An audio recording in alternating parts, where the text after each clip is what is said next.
It seems just so short-sighted.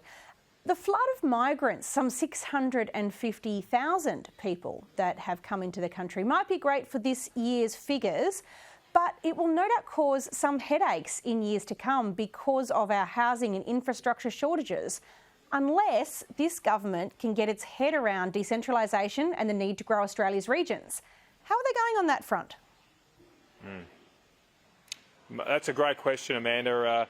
You're absolutely right to say and point to this high records of migration. I mean, I'm not against migration, but we should make sure that Australians have a house first before others come to our country. And right now, I'm hearing shocking stories of people in your hometown in Brisbane, major cities, having to live in tents because this is working people with jobs, but having to live in tents because they can't find adequate housing here. So until we fix a domestic housing issue, we shouldn't be allowing other people coming in and take houses that could otherwise be used by Australians. The government's got to do more to encourage housing development, but over the long term, we've got to build new cities. I mean, we can't just keep stacking people up in Brisbane, Sydney, Melbourne. If we do that, we're going to get increasingly high house prices, and no one but the rich will be able to afford a basic home in the future. If we're going to grow as a country and we're going to have, if the Labor Party wants to bring in 600,000 people a year, that's more than the size of Canberra. Well, they have to bring in, sorry, it's over 2 years, more than the size of Canberra every 2 years. They've got to build new cities. We've got to build new Canberras, new cities, and we should be investing in North Queensland, in regional New South Wales, all around the country, so that we don't just keep stacking people up into cities where housing is already very expensive. Yeah, and we've got to keep that dream of home ownership within reach, not just stacking people as permanent renters in social housing either. Has a place, but in small quantity. Gas companies, moving on, are expected to pay for many of Labor's handouts tonight. It's an almost doubling of the Petroleum and Resources rent tax, but what's going to be its impact?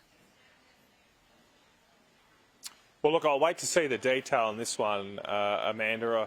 I mean, I'm not against reform of our tax system from time to time, and there's no doubt perhaps that particular tax, the Petroleum Resource Rent Tax, has not raised what it expected. It's actually a royalty, really. It's probably misnamed as a tax, but these are the areas of the country which the Commonwealth owns the resource, out in our offshore areas, and Australian people should get a return on those resources which they own. The gas companies lease them, and they should pay for that right. So I'm not against that. Let's wait and see the detail. But in context, the problem with this is it's another tax from the Labor Party on top of a tax, as I said last time, we'll hear a carbon tax on the same businesses, on top of new red tape, an environmental red-green tape coming in soon, on top of putting price caps on their products. I mean, you're just racking up the reasons here for people not to come and invest in Australia. And I hear so often now from those in the resources sector that they see Canada as a more attractive place. They see the left-wing Trudeau government as a more attractive place to invest their money than Australia. It is a shocking damnation of a government that's been in power for less than a year,